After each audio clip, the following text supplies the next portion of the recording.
En fait, ce qu'on a chanté est juste. J'abandonne toute distraction, tout ce que l'ennemi veut faire pour que je ne puisse pas rentrer dans ces temps d'adoration avec toi. On peut avoir un fardeau physique, on peut avoir ça. Mais si vos pensées sont axées sur Dieu, c'est ça l'important. Ça veut dire que ne pas se laisser faire, ne pas se laisser charger par Satan encore plus. Et vous allez voir qu'au travers de la louange, le fait de mettre Dieu à la première place, vous allez voir ce fardeau qui est là sur vous partir. Mais c'est sûr que on ne rentre pas toujours en étant comme une fleur, comme on dit chez nous. On est, c'est vrai, chargé. Tout ce qui nous environne et ces temps et cette période est lourde. Et inévitablement, on a des fardeaux. Mais c'est vrai que notre attachement, il doit être sur Jésus. Jésus doit être notre passion. Et toute notre affection, oui, la mettre en lui. De toute façon, qu'est-ce que ça changera que vous vous inquiétez plus? Est-ce que ça va faire avancer le schmilblick, comme on dirait? Ça ne va rien changer du tout. Donc oui, on a des fardeaux, on est chargé, mais on laisse ça de côté et de toute façon, on se concentre et on donne toute notre attention et il n'y a aucune distraction qui nous sépare de l'objectif de la louange, l'objectif de mettre Jésus à la première place. Amen.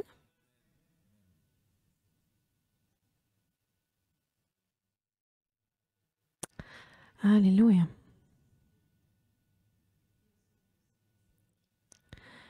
Et l'Éternel te dit, je marche avec toi. Et l'Éternel te dit, je marche avec toi. Je marche avec ceux qui me sont fidèles. Je suis auprès d'eux. Je les soutiens. Je les relève. Mais l'Éternel te dit, je suis avec toi et je ne t'abandonne pas. Mes regards sont sur toi. Prends courage et persévère.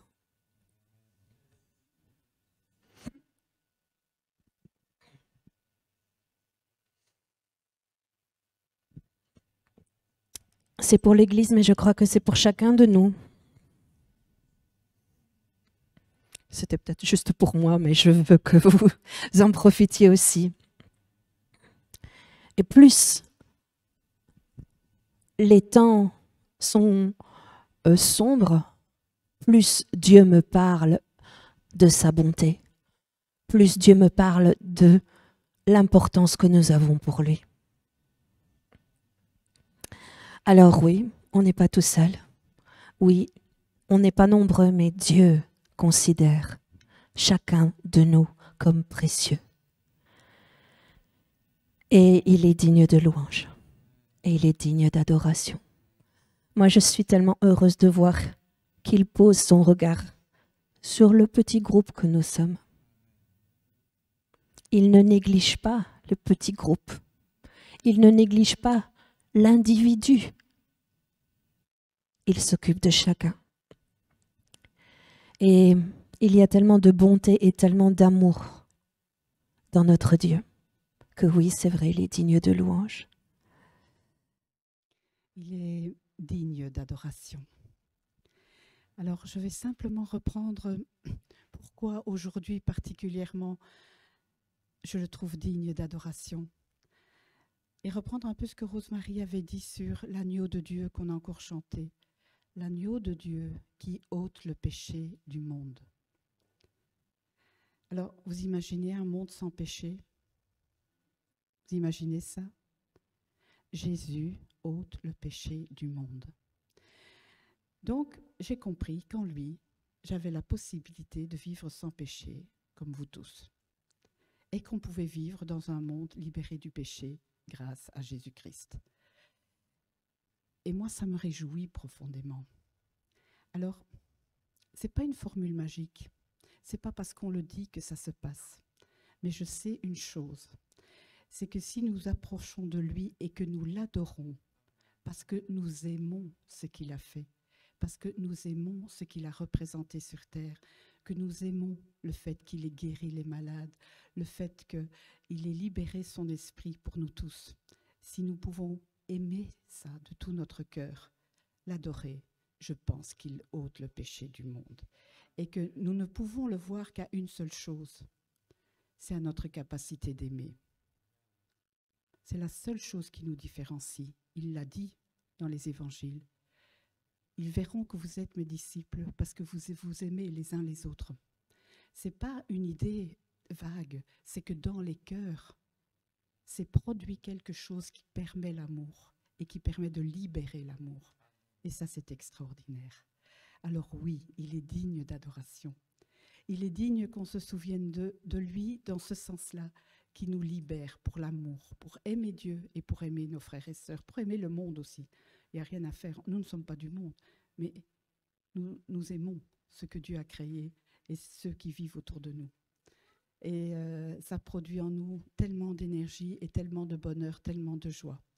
Alléluia. Merci Seigneur, merci Jésus. Merci parce que je sais que cette Église va rentrer dans l'adoration, dans une adoration qui va être toute simple, qui ne va pas être, ça va pas être religieux, ça va pas être comme on met 1 heure à 10 heures adoration. Hop, tout le monde se rassemble et puis on essaye de faire quelque chose qui pourrait être de l'adoration. Non, non, on va se rassembler et on va adorer parce qu'on connaît notre Seigneur. Alléluia. Je voudrais quand même vous donner des nouvelles parce que je dois avouer que cette semaine, j'étais très encouragée. La semaine passée, j'ai fait un petit peu, au moment de la Sainte Seine, un appel par rapport à un don pour la Turquie parce que nous connaissions un couple dont le mari était turc et qui avait de la famille là-bas. Et vous avez été sensible à l'appel et on a pu récolter en tout cas au niveau du tronc, parce qu'on l'a mis sur le site avec le numéro de compte bancaire, on a pu récolter 1 000 €. Et donc, je suis allée la voir cette semaine, je suis allée mercredi avec l'enveloppe. Et je savais que je devais aller, pas simplement virer sur le compte parce qu'elle avait mis le numéro de compte pour là-bas. Et je suis allée pour lui donner en main propre. Et j'ai dit, bah voilà, on n'est pas nombreux, mais voilà ce que l'Église a fait et on a 1 000 €. Elle a fondu en larmes. Elle est tombée dans mes bras et elle a dit, mais c'est incroyable. Et j'ai passé, j'oserais dire, presque mon après-midi là, parce que j'ai pu parler avec eux. Au début, son mari ne s'intéressait pas trop. Et au fur et à mesure que je parlais, et puis j'ai même parlé des vidéos et tout ça, donc je lui ai montré. Et puis il est venu s'intéresser. Et vraiment, on a eu un échange. J'ai pu parler de ma foi. Parce que j'ai pu parler au travers des difficultés, parce que comme elle connaissait Michel, elle savait qu'il était décédé et tout ça. Et elle voulait un petit peu voir comment moi j'allais et je lui ai expliqué que moi j'avais vraiment mon soutien en Christ et que le Seigneur m'aidait au travers de ça. Parce qu'elle, tout ça, ça l'a ébranlée. Elle est en dépression. C'est trop fort. C'est quelqu'un de très, très empathique. Donc, elle était très atteinte par tout ça et peut-être des problèmes personnels qu'elle ne m'a pas exprimés. Et je lui ai parlé donc de la force que je trouvais en Christ et tout. Et elle m'a bien écoutée. Et j'ai pu parler de ma foi, sur quoi je me basais, tout ça. Et vraiment, j'ai senti une ouverture. Et j'ai pensé au passage qui nous dit de nous faire des amis dans le monde afin de les amener à Christ.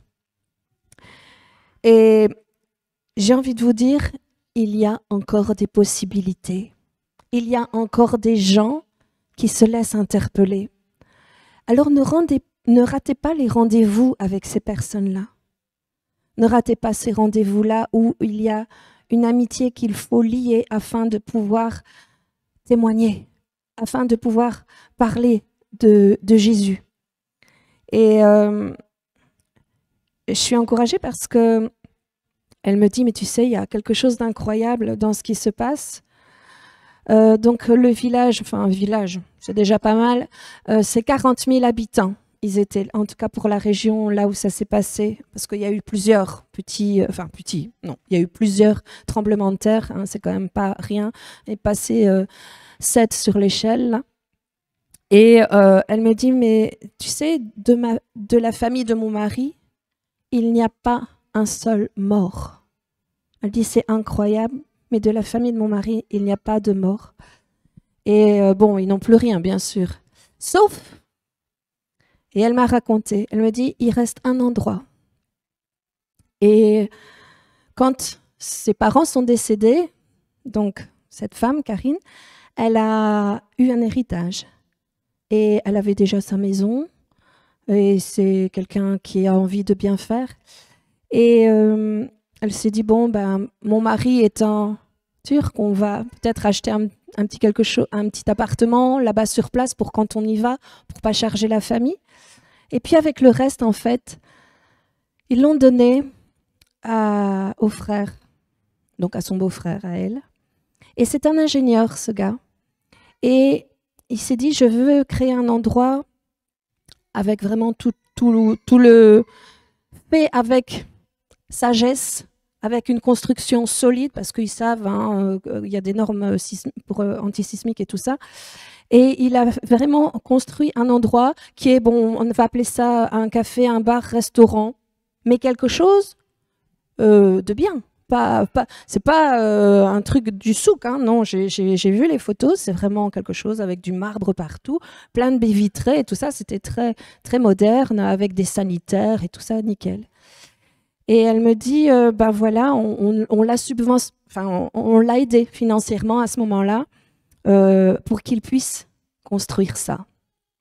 Et elle dit, tu sais, c'est le seul bâtiment qui est resté debout, c'est ce qu'il a construit. Elle dit, mais c'est ce qu'il y a d'extraordinaire, c'est que c'est le seul endroit où il y a de l'électricité, où il y a du chauffage, où il y a des sanitaires, où il y a de l'eau. Et tout le monde, il dit, donc son beau-frère, le frère du mari, il a ouvert ses portes et tout le monde peut aller boire, se laver, aller aux toilettes. Et elle dit, au moment où je l'ai fait parce que c'est un membre de ma famille. Mais elle dit, mais si tu savais qu'au jour d'aujourd'hui, je suis heureuse de l'avoir fait parce que ça sert à plein de gens. Et je dis, oui, Karine, mais c'est ça. Le fait de donner, après, on ne sait pas. On ne sait pas où est-ce que ça va aboutir, qui ça va aider. Et elle dit, ça m'a fait tellement du bien de savoir. Et c'est le seul bâtiment qui reste en place et c'est encore nickel. Et même le staff des secouristes, tout le monde est là. C'est le point central parce qu'il n'y a plus que ce bâtiment. Ils dorment tous là. Bon, enfin, en tout cas, pour les staffs et tout ça, il y a un maximum de gens qui dorment là au sol avec sac de couchage et tout. Ce qui est dingue, c'est que les baies vitrées ne sont pas brisées. Alors que partout, c'est presque incroyable. Et elle me dit, mais je me dis, j'aurais dû faire plus. Mais bien sûr, on réfléchit après, on se dit, bon sang, on aurait dû faire plus. Mais je dis, ben, tu vois déjà là, le fait que tu aies donné, il y a toujours une bénédiction. Et je dis, et c'est pour ça que notre Église, nous, on s'engage à donner, parce qu'à chaque fois qu'on a donné, on a été béni. Amen. Moi, j'ai des souvenirs, même pour cette salle. On a d'abord donné, et puis Dieu, un jour, nous a donné cet endroit. Donc voilà, je voulais vous dire par rapport à vos dîmes et offrandes, Dieu ne va pas vous laisser en reste et il va toujours pourvoir pour ses enfants, bien plus largement. Et c'est toujours extraordinaire. Donc voilà, comme ça, je vous donne des nouvelles de ce qui se passe. Elle m'envoie les photos. Je vais lui dire, quand elle a des nouvelles, peut-être lui donner le nom du site, comme ça, elle pourra mettre et vous verrez en direct les photos. Je dois dire que c'est bien et je veux pas perdre la connexion que j'ai pu avoir et je vais continuer mon témoignage auprès d'eux. Parce qu'il y a peut-être des moments difficiles, mais Dieu permet qu'il y ait une grâce au travers d'un moment difficile. Et ça, c'est ça qu'on doit viser. Donc, il n'y a pas de mauvais moment pour témoigner. Il n'y a pas de mauvais moment pour parler de Jésus. Il n'y a pas de mauvais moment. C'est toujours pour que son nom soit vraiment élevé, que les gens sachent.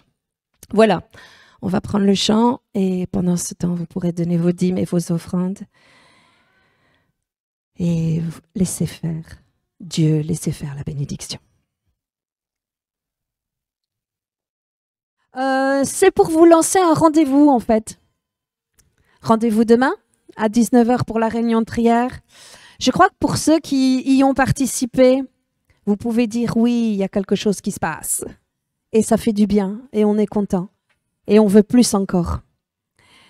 Et ensuite, il y a un second rendez-vous, là c'est pour les futurs baptisés, donc ce sera mardi 19h chez Roby. Voilà, je vais laisser la place à Christian. Que le Seigneur le bénisse, l'inspire, le conduise.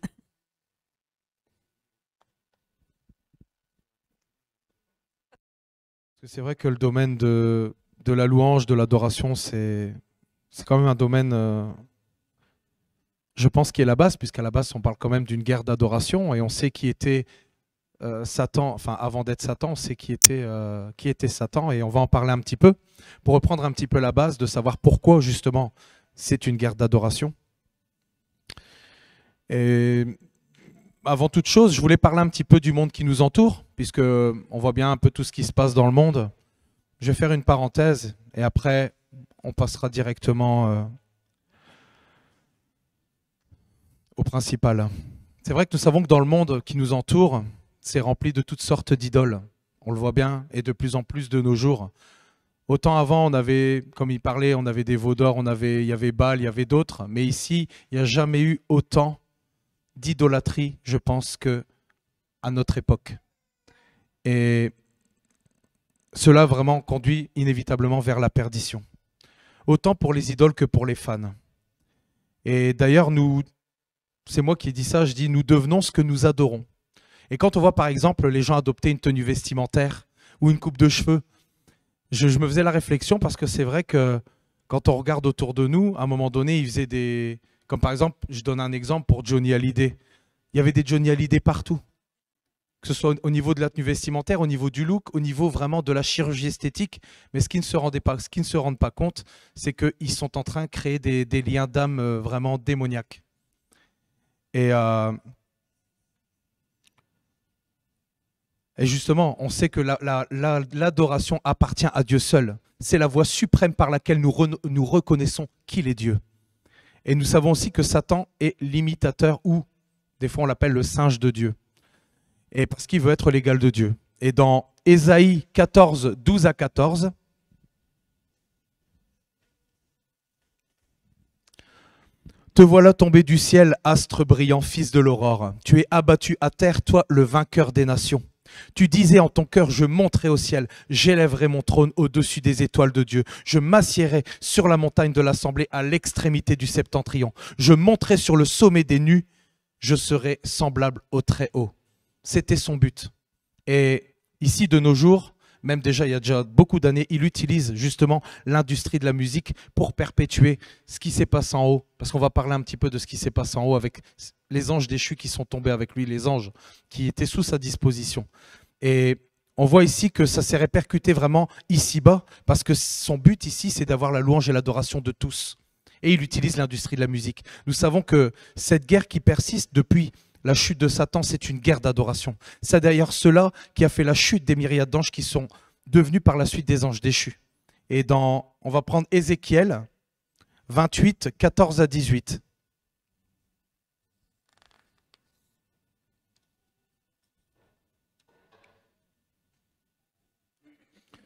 Tu étais un chérubin protecteur aux ailes déployées. Je t'avais placé et tu étais sur la sainte montagne de Dieu. Tu marchais au milieu des pierres étincelantes. Tu as été intègre dans tes voies depuis le jour où tu fus créé jusqu'à celui où l'iniquité a été trouvée chez toi. Par la grandeur de ton commerce, tu as été rempli de violence et tu as péché. Je te précipite de la montagne de Dieu et je te ferai disparaître, chérubin protecteur, du milieu des pierres étincelantes. Ton cœur s'est élevé à cause de ta beauté. Tu as corrompu ta sagesse par ton éclat. Je te jette par terre. Je te livre en spectacle au roi. Par la multitude de tes iniquités, par l'injustice de ton commerce, tu as profané tes sanctuaires. Je fais sortir du milieu de toi un feu qui te dévore. Je te réduis en cendres sur la terre aux yeux de tous ceux qui te regardent. Et ici, on sait que justement, avant d'être Satan, Satan qui signifie ennemi, adversaire. On sait qu'on parle d'ennemi de Dieu parce que j'avais lu un truc où il disait que dans la Bible, on ne parlait pas que Dieu avait un adversaire, qu'on ne parlait pas que Satan était un adversaire, mais son nom en lui-même signifie adversaire et ennemi. Nous, on rajoute de Dieu parce qu'on sait que c'est de Dieu qu'il est ennemi en faisant ce qu'il a fait. Et d'ailleurs, quand j'ai regardé un peu l'étymologie, il est dit que les adorateurs d'idoles sont sous son autorité. C'est logique, mais c'était pour vraiment spécifier ce que voulait dire Satan. Et son nom avant était Lucifer. Et Lucifer avant, ça signifiait porteur de lumière ou ange de lumière. Il était, je pense, dans le ciel, le 4e personnage après le Père, le Fils et le Saint-Esprit. Et il lui avait été donné justement de gérer, je dirais, la louange, l'adoration. Et justement, sous sa disposition, il y avait une quantité innombrable d'anges qu'il a corrompus. Et quand dans la parole, justement, au verset, je ne sais plus c'est quel verset, je ne l'ai pas noté, mais tu as profané tes sanctuaires. Cela ne signifie pas quelque chose de physique, car quand Jésus a donné sa vie pour nous, nous sommes devenus ses sanctuaires. Nous sommes devenus le temple du Saint-Esprit. Et quand on parle des sanctuaires, quand il dit tu as profané tes sanctuaires, c'est en fait qu'il avait profané les anges qu'il a entraînés avec lui sur la terre. Donc déjà, à ce moment-là, il voulait recevoir la louange et l'adoration de ceux qui avaient été mis à disposition pour louer Dieu. Et ils l'ont loué lui à la place. Et c'est ce qui a causé sa chute, c'est ce qui a causé sa perte, et c'est ce qui a malheureusement causé la perte des myriades d'anges.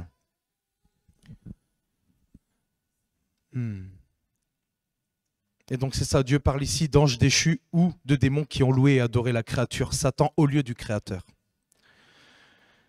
Et il s'était déjà accaparé la louange et l'adoration au travers des anges, et maintenant il veut faire la même chose avec l'être humain. Et c'est son but ici-bas, c'est que nous, au travers de l'industrie de la musique, au travers de tout ce qui se passe, il veut que nous lui portions une adoration, mais pas nécessairement directement, parce qu'on sait que oui, on sait que c'est un imitateur, et on sait que comme Jésus a ses disciples, Satan aussi a ses disciples. Mais dans le monde, beaucoup ne le connaissent pas, ne savent pas qui il est. Mais il utilise justement des tierces personnes. C'est juste ça que je voulais faire une parenthèse avec vous. Il utilise vraiment des tierces personnes pour justement utiliser la louange et l'adoration. Et ça passe par des pactes. Parce que je sais qu'en fait, avant de connaître le Seigneur, je m'étais beaucoup intéressé au plan de l'ennemi. Et c'est comme ça que j'ai appris pas mal de choses sur l'ésotérisme, sur certaines choses. Mais je ne vais pas m'étaler, je vais juste prendre certains exemples qui à la base m'avaient choqué, mais au final, je me suis rendu compte qu'il n'y avait rien de choquant là-dedans, que c'était la normalité avec Satan. Et parce que c'est vrai que je parle et après j'oublie où j'en suis. Ouais, voilà, c'est ça. Et en fait, il utilise justement des personnes pour absorber cette adoration. Et je vais vous donner 2 ou 3 exemples. C'est vrai qu'il n'y a pas longtemps, je ne sais pas qui, peut-être que c'est dans la salle, on m'a parlé de quelqu'un qui avait été voir le concert de Beyoncé, de Jay-Z. Et elle dit, bah, moi je ne suis pas complotiste. Elle dit, nous on sait qu'il y a un complot depuis le commencement. Mais elle dit, moi je ne suis pas complotiste et tout. Elle dit, et là je vois Jay-Z, il se met sur la scène et il demande à tous de lever la main, de faire ça et de commencer à dire des choses, dire des mots, dire des phrases. Elle dit, je ne suis pas complotiste, mais elle dit, moi je n'ai pas répété tout ça. Elle dit, c'est quand même bizarre. Et c'est une façon, justement, pour... c'est ça, soumission, une sorte d'adoration. Et quand Beyoncé faisait son show, au début, elle paraissait normale. Et en fait, quand plus le show avançait, plus elle avait l'adoration. Et là, à un moment donné, c'est l'esprit impur qui prenait possession d'elle. Et on voyait son comportement changer du tout au tout. Et c'est la personne, justement, moi j'en avais entendu parler parce que j'avais vu certaines choses, et la personne en a parlé et dit, c'est vrai qu'elle fait des choses bizarres quand vraiment elle est dans le show, et on sait qu'il y a une possession. Mais comme je vous dis, je ne vais pas m'étaler là-dessus, c'est juste pour avertir vraiment les chrétiens qui vont à des concerts, avertir des chrétiens qui écoutent des musiques du monde. Parce qu'on sait aussi qu'au niveau de la musique du monde, il y a sur l'avant, on va dire, sur la facette du vinyle, ça paraît, il n'y a pas d'abomination, il n'y a rien. Mais quand on retourne le CD et qu'on le fait lire à l'envers, on apprend des abominations sur le Seigneur. Et notamment avec ce chanteur Jay-Z et d'autres. Hein. C'est parce que je ne connais pas tout, quoi. Et c'est pour ça que je voulais mettre en garde justement contre ces concerts mondains et contre la musique du monde. Et d'ailleurs, Katy Perry, vous connaissez peut-être cette chanteuse. Cette fille-là, en fait, elle était fille de pasteur. Et en fait, elle voulait la gloire, elle recherchait la gloire. Elle faisait du gospel. Et en fait, elle l'a dit en interview, elle n'avait pas peur elle ne s'en cachait pas. Elle disait en interview que puisque ça n'avait pas marché pour elle, elle dit j'ai vendu mon âme au diable. Mais on sait qu'il y a vraiment quelque chose qui se passe au travers des pactes, de ce que Satan veut donner. Et il a fait le même. Il a voulu faire le même avec Jésus, avec notre Seigneur, quand il a été tenté pendant 40 jours et 40 nuits. Mais on va en parler juste après ici. Et je ne sais pas si vous vous souvenez aussi vous vous souvenez des attentats du Bataclan? Vous saviez ce qui s'y passait avant qu'il y ait ce sacrifice? Il y avait un groupe satanique qui chantait Kiss the Devil. Au moment où il y a eu l'attaque, où il y a eu tous les morts, eh ben, les gens qui étaient dans la salle étaient en pleine adoration de Satan. Vous imaginez le sacrifice, vous imaginez les personnes où elles sont actuellement? Et ça s'est passé vraiment au Bataclan. Les personnes étaient en train d'écouter un concert en rapport avec le diable. Et je trouvais ça fou, ce sacrifice, parce que pour moi, ça a été un sacrifice. On parle d'attentats, on parle de tout ce qu'on veut, mais ça n'a pas été clair en tout cas. Et enfin, ben, des acteurs ou des footballeurs, on parle qu'ils arrivent quand ils vont recevoir, par exemple ici, le dernier Grammy Award. Le truc qui s'est passé avec les chanteurs, ben, on voyait qu'il y avait toute une mise en scène satanique qui était là. Mais nous, on le sait, mais ici, on voit que c'est de plus en plus, ils commencent à vraiment ne plus se cacher. Et c'est ça que je veux mettre en garde, c'est tous ces gens, ces acteurs qui reçoivent quelque chose et qui se mettent sur le podium et qui disent « Je remercie en premier Satan ». Mais les gens, ils rigolent, pour eux, c'est insignifiant. Mais nous, on sait ce que ça veut dire, ça. Et je voulais vraiment mettre en garde contre toutes ces choses, que ce soit les musiques, que ce soit vraiment tout ce qui concerne, pour ne pas tomber dans l'idolâtrie. Parce que l'adoration est réservée à Dieu seul. C'est la voie suprême, comme j'ai dit tout à l'heure. Et je trouve ça, ce mot suprême, c'est vraiment, je trouve, un terme fort. Mais peut-être pas encore assez fort, avec nos mots à nous. Et donc, où est-ce que j'en étais? Donc voilà, donc on va parler justement que lorsque Jésus a passé 40 jours dans le désert pour être tenté par Satan, et avant qu'il ne soit revêtu de la puissance d'en haut, la Bible nous dit, Matthieu 4, 8 à 10.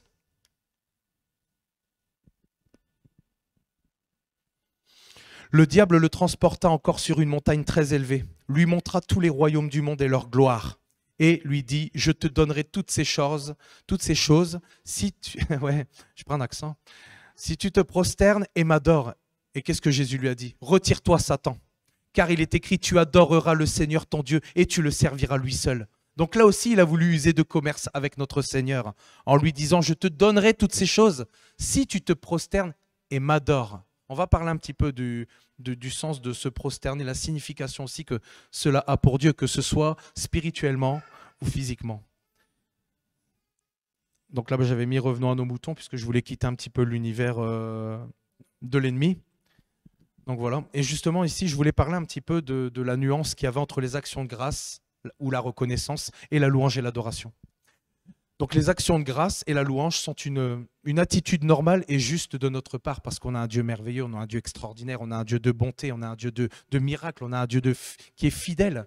Donc c'est une attitude normale où, comme Agathe l'avait dit, je l'ai souligné ici, que c'est un culte raisonnable. Tu sais, on avait parlé de ça, agréable à Dieu, souvent exprimé par des paroles, dans la louange, dans les remerciements, c'est souvent par la parole. Et justement, c'est un culte raisonnable. Et c'est vrai qu'avec Agathe, on disait que c'était un mot qui était quand même... On voulait dire qu'en fait, raisonnable, ça paraissait faible comme mot, mais en fait, c'est un culte normal. C'est OK. C'est la normalité du chrétien, ça. De louer Dieu en tout temps. On l'a chanté tout à l'heure. De crier ses bienfaits en tout temps. C'est ça, louer le Seigneur. Et c'est la louange. Et parce qu'on parle toujours de la louange et de l'adoration. Et pour moi, les remerciements, les actions de grâce et la louange mènent vers l'adoration. Et... à chaque fois j'oublie où je suis, souvent exprimé par des paroles. Donc, et on sait que toute la création de Dieu, comme les oiseaux, étant parlé vraiment bien la dernière fois, et d'ailleurs on avait été justement à Frane, ici il n'y a pas longtemps, on avait été un petit peu dans la forêt, et j'essayais, parmi les cris des enfants, d'essayer d'écouter un petit peu, et je me disais, waouh, et dire que vraiment les oiseaux chantent la splendeur de Dieu. Mais ils sont une âme et un cœur. Nous, on a été ajouté à cela, on a eu un esprit. C'est pour ça que la louange et les actions de grâce se font vraiment avec le cœur et avec l'âme. Ensuite, l'esprit prend le relais quand on rentre dans l'adoration. Vous êtes d'accord avec moi? Amen. Et c'est vrai que je trouve ça extraordinaire parce que quand j'amène ça, je me suis dit, bah waouh, c'est vrai que c'est logique, mais le fait de le savoir, pour moi, c'est encore un franc qui est tombé. Ben, c'est vrai. Voilà, c'est ça, nous sommes reconnaissants pour sa bonté, pour sa fidélité. Et l'adoration, elle, n'est pas nécessairement exprimée en paroles, mais c'est surtout une attitude de notre être tout entier. C'est-à-dire qu'elle implique notre corps entier et pas seulement nos cordes vocales. Par notre adoration, nous reconnaissons Et ça, on l'a chanté et j'ai remarqué, même moi, j'ai pas fait attention, mais les chants que j'ai pris, qu'est-ce que nous reconnaissions à chaque fois que nous louons le Seigneur? Sa sainteté. Et c'est ça. L'adoration, vraiment, nous fait considérer, je dirais. Nous reconnaissons par là la sainteté de Dieu, sa souveraineté. Et c'est vrai que quand on regarde un petit peu, parce qu'on va parler un petit peu de cette posture que nous pouvons avoir dans l'adoration, que ce soit physiquement ou spirituellement. Et on peut prendre l'exemple, par exemple, et c'est vrai, comme on prend par exemple avant la reine d'Angleterre ou les rois, quand souvent ils arrivent, qu'est-ce que les personnes font? Elles s'inclinent. Elles s'inclinent dans le sens où il y a une certaine obéissance. On reconnaît par là une soumission, on reconnaît par là la souveraineté. C'est ça. Et je pense que parfois, dans certaines situations, comme je parlais avec Roby tout à l'heure, et on va en parler un petit peu plus tard là, c'est le fait vraiment que quand le Saint-Esprit nous met quelque chose à cœur, physiquement ou spirituellement, moi je pense qu'on doit obéir. Et on va en parler. Ouais, je suis sûr. Et donc voilà, donc ici je disais, donc, où est-ce que j'en étais? Ah, c'est embêtant ça. Voilà, c'est ça, je disais, on parle souvent de la louange et ensuite de l'adoration. Donc ça veut dire que l'adoration découle de la louange et des actions de grâce. Donc là, après, j'ai parlé un petit peu au niveau de la création. Et dire que vraiment, quand on rentre dans l'adoration, c'est l'Esprit qui prend le relais. Et on va prendre Jean 4, 23-24.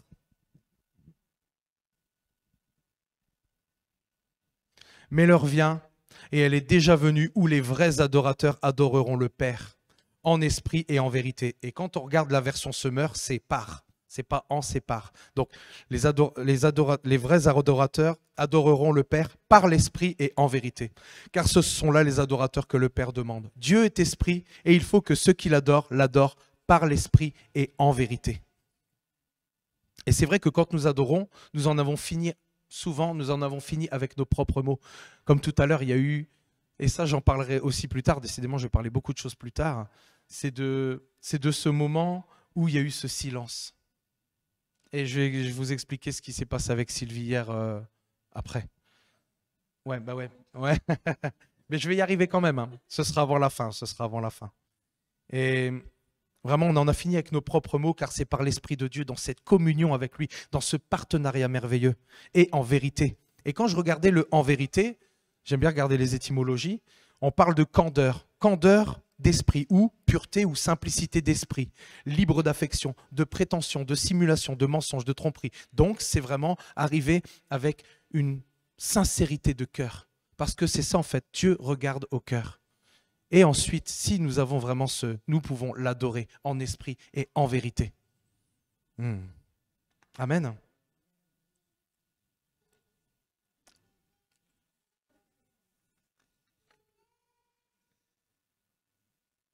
Et justement, je voulais dire que justement l'adoration, on peut l'exprimer de différentes manières. C'est selon ce que l'Esprit nous dit. C'est selon comment l'Esprit l'exprime au travers de nous. Et je voulais parler d'abord en numéro 1 de la posture du corps.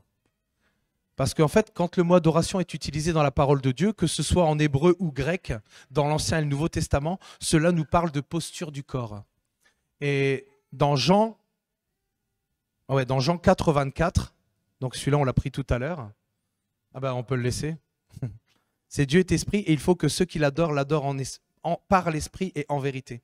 Et là en fait le mot adorer, il vient, et on l'a déjà étudié quand on avait été au séminaire à Paris, c'est le mot proskuneo. Je ne sais pas si vous vous souvenez. C'est ça? Ah ouais d'accord, ok. C'est le mot proskuneo. Et ça indique, j'ai pris cette partie-là parce que c'est une partie qui, après, les autres parties se ressemblent, hein, mais cette partie-là nous concerne pour aujourd'hui. C'est que dans le Nouveau Testament, proskuneo nous parle d'agenouillement ou de prosternation, de rendre hommage, de marquer son obéissance. Et ça, je repense un petit peu à ce qu'Agathe disait justement la semaine dernière avec l'obéissance, le fait d'avoir cette obéissance en toutes circonstances. Et donc de marquer son obéissance aussi bien comme marque de respect que pour faire une supplication. Et je donne par exemple ici, dans le monde, je l'ai donné tout à l'heure avec le monde des rois et des reines, quand il y avait vraiment cette révérence pour dire qu'on était, comme tu dis, dans cette soumission et marquer vraiment cette obéissance et reconnaître la souveraineté justement du roi ou de la reine. Donc ici, bon, c'était ça que je voulais dire. Donc plusieurs postes. Vas-y, je t'en prie.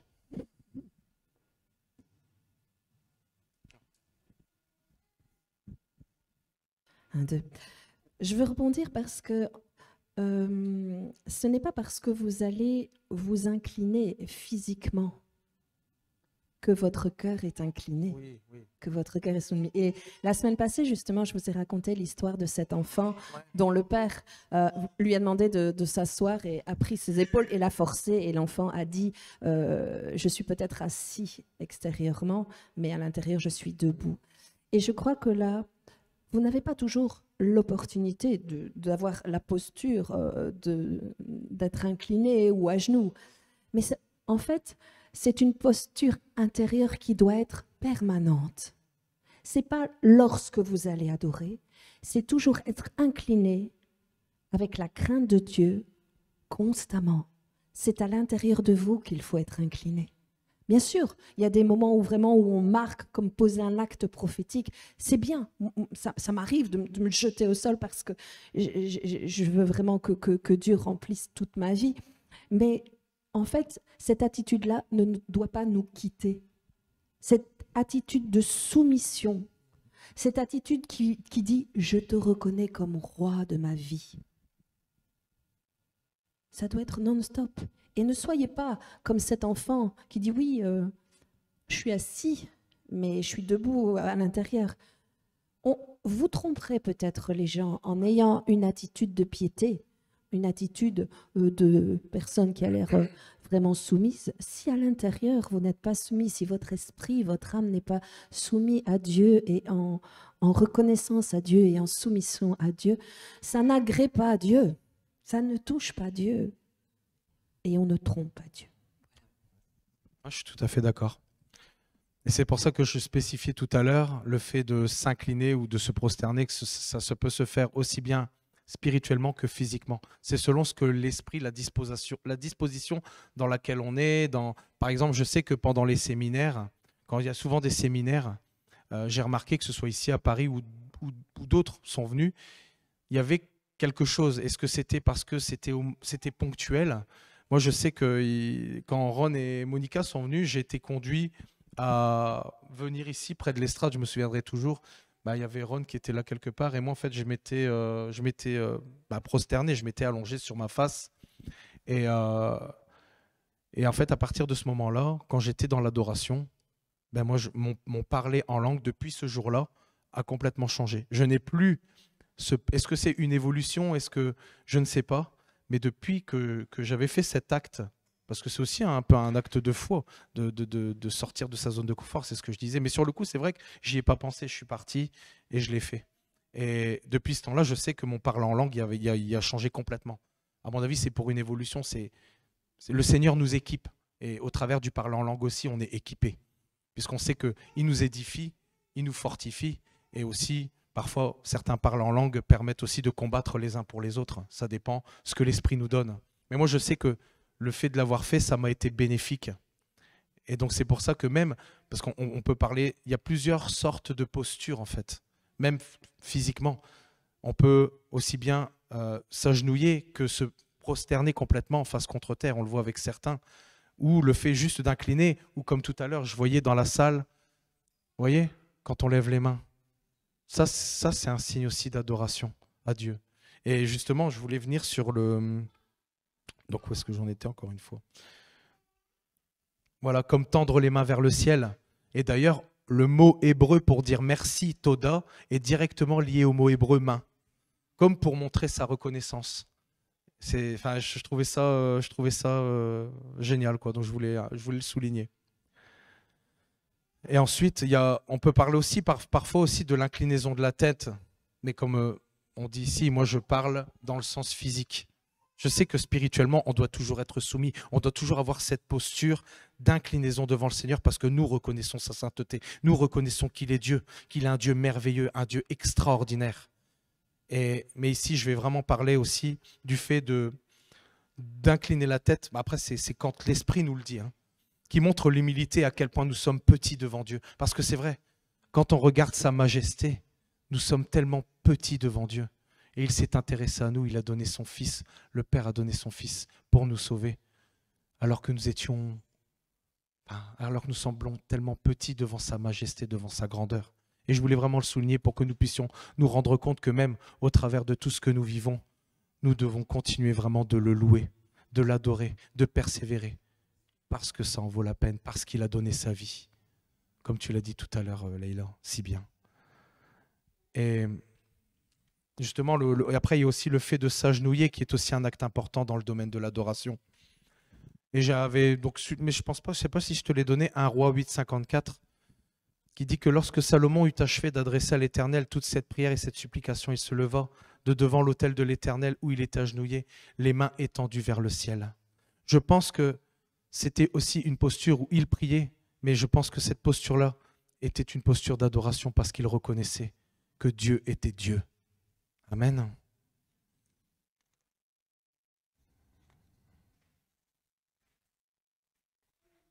D'ailleurs, c'est une grande signification quand même, le fait de... Parce qu'on va parler de se prosterner, là je parlais d'agenouiller. Mais le fait de se prosterner, nous ici, on a l'occasion de le faire à l'intérieur de nous. Mais bientôt, quand il y aura l'enlèvement, parce qu'on parle de la bête, on parle de l'antéchrist qui va venir juste après.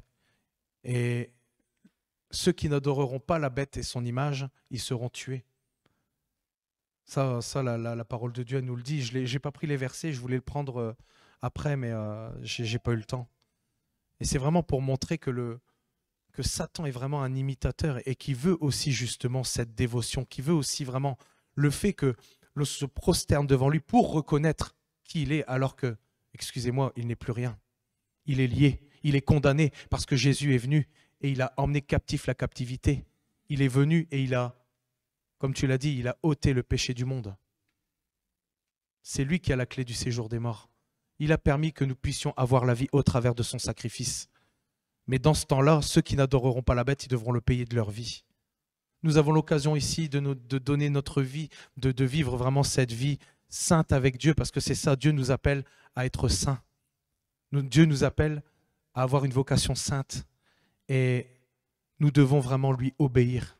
Je pense vraiment que ce que Agathe a amené la semaine dernière, c'est vital, c'est l'obéissance. L'obéissance, je pense que ça vient avant tout, c'est l'obéissance qui nous mène vraiment dans tous les desseins de Dieu. Et je trouve ça vraiment extraordinaire. Je trouve ça vraiment extraordinaire. C'est comme tout à l'heure, voilà, c'est ça que je voulais dire, c'est que on a passé vraiment un moment, je ne sais pas pour vous, hein, mais tout à l'heure, quand on était dans la louange, je pense qu'il y a eu vraiment il y a eu un moment d'adoration, et pas qu'un, je pense. On était vraiment là à rendre grâce à Dieu et à lui dire combien on était reconnaissant et à nous incliner devant lui en disant « Oui, Seigneur, tu es un Dieu extraordinaire. Ton nom est au-dessus de tout nom, Seigneur. Et nous le reconnaissons, Seigneur Jésus. Nous avons un cœur pour toi. » Et j'ai trouvé ça vraiment extraordinaire ce que nous avons vécu aujourd'hui. Et d'ailleurs, justement, quand le Seigneur est sorti juste avant que le Seigneur ne sorte du désert et n'ait été revêtu de la puissance d'en haut, il est dit, lorsqu'il fut arrivé... Attendez.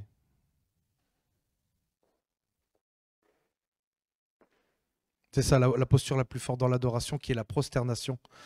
Et qui a une grande signification, d'ailleurs, c'est ce que Satan avait demandé à Jésus en dernier lieu. « Je te donnerai toutes ces choses si tu te prosternes et m'adores. » D'où l'importance vraiment de vraiment faire attention, comme tous ceux qui ont fait ces pactes avec lui.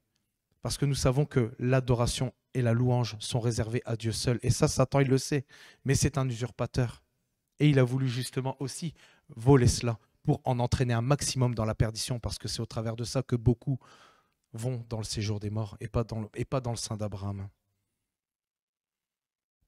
Donc là, je parlais justement lors des séminaires avec Ron. Et parfois, c'est vrai, quand c'est ponctuel, quand le Seigneur nous demande de nous prosterner, nous ne pouvons pas tomber plus bas parce que nous sommes déjà au sol. Et se retrouver contre terre et se retrouver face contre terre devant Dieu est une position sécurisante. Et il y a un homme, un chrétien, je ne sais pas si vous connaissez John Brugnan. Il a dit, celui qui est abaissé ne craint pas de tomber, celui qui est petit ne craint pas l'orgueil, et celui qui est humble aura toujours Dieu pour guide. Je trouvais que c'était beau et je voulais le souligner. Et d'ailleurs, justement, pour dire que vraiment la louange, les actions de grâce viennent avant l'adoration, on a un psaume, donc psaume 95, 1 à 7.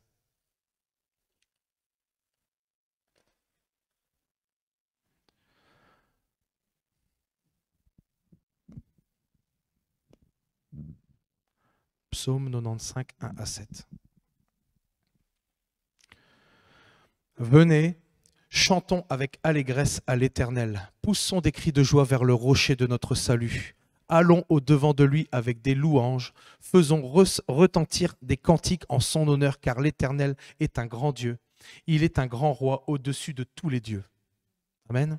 Il tient dans sa main les profondeurs de la terre et les sommets des montagnes sont à lui. La mer est à lui, c'est lui qui l'a faite. La terre aussi, ses mains l'ont formée. Venez, prosternons-nous et humilions-nous, fléchissons le genou devant l'Éternel, notre Créateur, car il est notre Dieu et nous sommes le peuple de son pâturage, le troupeau que sa main conduit. Oh, si vous pouviez écouter aujourd'hui sa voix. Et on peut voir dans ce psaume que tout commence dans la reconnaissance et dans la louange avec notre âme. Et ensuite, cela se termine par notre esprit avec l'Esprit de Dieu dans cette communion, dans l'adoration. Et justement, à la fin, ils étaient conduits justement à se prosterner, à s'humilier, à s'agenouiller. Et je trouvais ça important de le souligner parce que ça montre vraiment l'ordre dans lequel nous pouvons entrer dans l'adoration.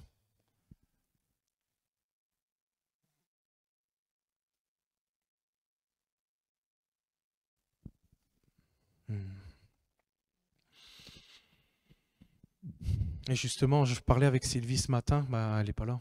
Je parlais avec Sylvie ce matin parce que je lui ai dit quand tu es rentré, parce qu'elle me disait que parfois elle arrivait à chanter en langue, mais ça, on sait que c'est dans l'adoration. Et je lui ai dit, mais ça t'est jamais arrivé comme ça spontanément de chanter en langue? Enfin, pour sa part, elle m'a dit que non.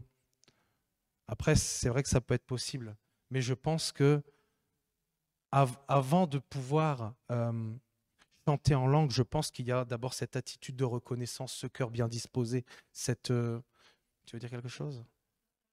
Ouais, vas-y. Il y a vraiment cette attitude de reconnaissance, ce cœur bien disposé, comme on l'a dit tout à l'heure, ce cœur reconnaissant. Et le fait est qu'après, justement, on peut entrer dans ce temps d'adoration et chanter en langue. Mais on sait qu'à partir de ce moment-là, c'est l'Esprit qui opère au travers de nous. Et nous chantons les merveilles de Dieu.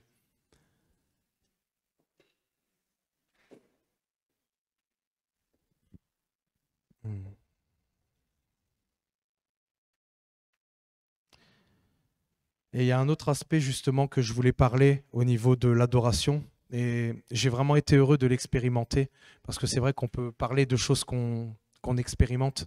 Et hier, Sylvie, c'est vrai, elle est passée à la maison. Et c'est vrai qu'on a parlé de choses et d'autres, mais on a recentré le débat. Et on a dit avant de partir, on va prendre un temps pour prier. Et dans la prière, justement, je rendais grâce à Dieu. J'avais ce désir de vouloir l'adorer. J'avais ce désir, j'avais ce cœur. Nous avions ce cœur bien disposé parce que c'est vrai que nous étions arrivés un peu chargés. Nous étions arrivés avec les soucis, on va dire, puisqu'on parlait. Et là, d'un coup, on a réussi à faire abstraction. On a réussi à mettre ça à la porte, même si, comme Agathe l'a souligné tout à l'heure, les soucis ne s'en vont pas pour autant, mais on met Dieu à la première place. Et on est rentré vraiment dans un temps d'exception. Et d'ailleurs, ça s'est terminé un petit peu comme tout à l'heure. On a vraiment loué le Seigneur, on lui a rendu grâce et on est rentré dans un temps d'adoration, en esprit et en vérité. Il y a eu un silence et on était vraiment dans une paix qu'on ne pouvait pas ressentir ailleurs que dans la présence de Dieu. Une joie. Je voyais Sylvie qui était, quand elle priait en langue et tout, enfin quand elle riait. Mais je sais que c'était une joie de l'esprit. Il y avait vraiment cette atmosphère qui était là parce qu'on avait réussi à rentrer vraiment dans cette atmosphère d'adoration. Et je trouvais ça vraiment extraordinaire, quoi. C'est quand on a fait ce silence. Et ça, je pense que c'est aussi une manière parfois de rester après avoir loué, donc après avoir rendu grâce, avec ce cœur bien disposé, de rester vraiment et de faire silence. Et je pense qu'au travers de ce silence, Dieu se révèle. Je suis sûr qu'au travers de ça, il peut y avoir des guérisons, il peut y avoir des miracles parce que tout se passe vraiment dans la présence de Dieu. Et je rends grâce et on continue vraiment de persévérer pour les uns et pour les autres dans la prière pour que justement nous puissions voir des miracles au milieu de nous. Et je pense qu'au travers de la louange et de l'adoration, nous allons pouvoir vivre des choses extraordinaires si nous adorons en unité. Amen. Et donc je voulais dire, quand nous nous réunissons à l'extérieur ou à l'église, nous devons vraiment venir avec ce désir de rendre grâce à Dieu, de le louer, de l'adorer en esprit et en vérité, conduit par son esprit, faisant abstraction de tous les soucis, de tout ce qui nous environne afin de donner toute la gloire à Dieu, car il est saint, il est Dieu. Amen. Amen.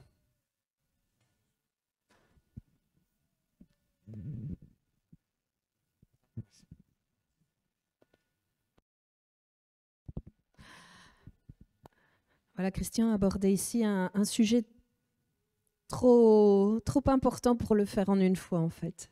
Et il a voulu dire plein de choses, mais je pense qu'on peut creuser pas mal de temps. Je ne suis pas ici pour faire l'apologie de ce que Satan fait, mais si on comprend bien le principe, et Christian l'a dit dans le début, c'est vrai que Satan singe tout ce que Dieu fait. Et on constate qu'il donne du pouvoir à certaines personnes, que ce soit stars, chanteurs et j'en passe, afin d'être en fait quelque part un petit peu, ça va vous choquer ce que je vais dire, mais vous allez comprendre, je vais essayer de vous expliquer, des petits Christ. Parce que ces gens-là, et c'est depuis des années, j'oserais dire des siècles, il est obligé de mettre des gens comme ça, comme au pouvoir, pour recevoir une adoration. Il est obligé de mettre quelques personnes, chanteurs ou stars, un petit peu au pouvoir pour que des gens... En fait, c'est au travers de ces personnes que Satan reçoit une forme d'adoration. Mais le problème, c'est que ces personnes font, comme Christian l'a expliqué, oui, des pactes pour avoir une forme, oui, d'autorité, une forme de puissance, pour fasciner les foules, pour fasciner les gens et que les gens s'inclinent à ces choses-là. Le problème de ces personnes, c'est que si vous regardez leur vie, en général, ils ne font pas de vieux os. Et ce sont des gens qui sont sacrifiés. Au bout d'un moment, Satan dit, écoute, voilà, c'est fini pour toi. Ce que Dieu a fait, lui, c'est pas de mettre des gens au sacrifice pour avoir la gloire. Il a donné une part de lui. Il a donné Jésus pour avoir des gens qui l'adorent. Et c'est pas des gens qui ont dû se sacrifier comme tous ces gens que Satan met en poste pour recevoir l'adoration. Dieu a juste eu besoin de mettre son Fils pour recevoir l'adoration. Et ce qu'il y a eu d'extraordinaire, c'est qu'au travers de son sacrifice, nous, on a tout eu. On a eu le pardon, on a eu la vie éternelle, on a eu la guérison, on a eu la délivrance. Tandis que, pour ce qui est de Satan, il est en train de retirer tout aux gens. Au travers de cette formule d'adoration, au travers des gens, au travers des stars, au travers de chanteurs, eh bien, tout est en train d'être retiré. Leur liberté, leur choix. Et ces gens s'en vont dans la misère. Tandis que du côté de Dieu, ce qu'il a choisi de faire, c'était pour donner aux gens, c'était pour donner au monde. Satan prend tout, mais Dieu donne. C'est ça aussi la grande différence. Et non seulement ça, il a donné son Fils afin qu'on ait tout, mais on a le Saint-Esprit. Du côté de Satan, une fois que son pantin est éliminé, il doit s'en retrouver d'autres pour lever encore des mouvements de foule et de l'adoration pour lui. Du côté de Dieu, Satan est déjà vaincu. Jésus est mort à la croix pour nous et ça a été fait une seule fois et on a reçu le Saint-Esprit pour toujours et pour tous. Et c'est ça. C'est ça, cette richesse. On n'a pas besoin de rééditer un sacrifice pour avoir. Il est permanent. Il est pour toujours.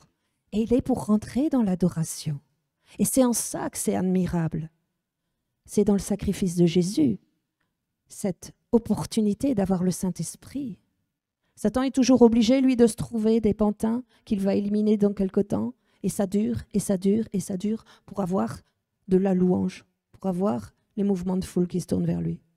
Du côté de Dieu, c'est fait, c'est réglé. Amen.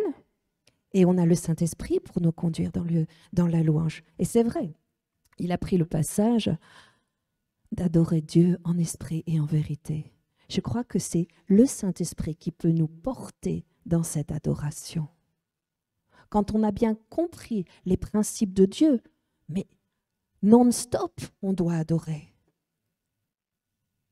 L'autre, il n'a qu'un travail de misère. Dieu a un travail glorieux, avec une fin glorieuse. Amen. Amen. Ah, c'est bien. J'aime bien quand ça se passe comme ça. Ben voilà, c'est ce que je voulais un petit peu apporter aujourd'hui, même si c'est pas tout ce que je voulais apporter. C'est vrai que, comme l'a dit Agathe, c'est vraiment vaste, le domaine de l'adoration. Et je vais continuer vraiment à méditer là-dessus. Je pense que nous devrions méditer là-dessus et se laisser conduire par le Saint-Esprit, parce que je pense qu'au travers de la louange et de l'adoration, on peut vraiment développer vraiment des capacités, on peut vraiment développer des dons et aussi avoir la guérison vraiment au milieu de nous, si nous adorons et si nous sommes vraiment en unité d'adoration.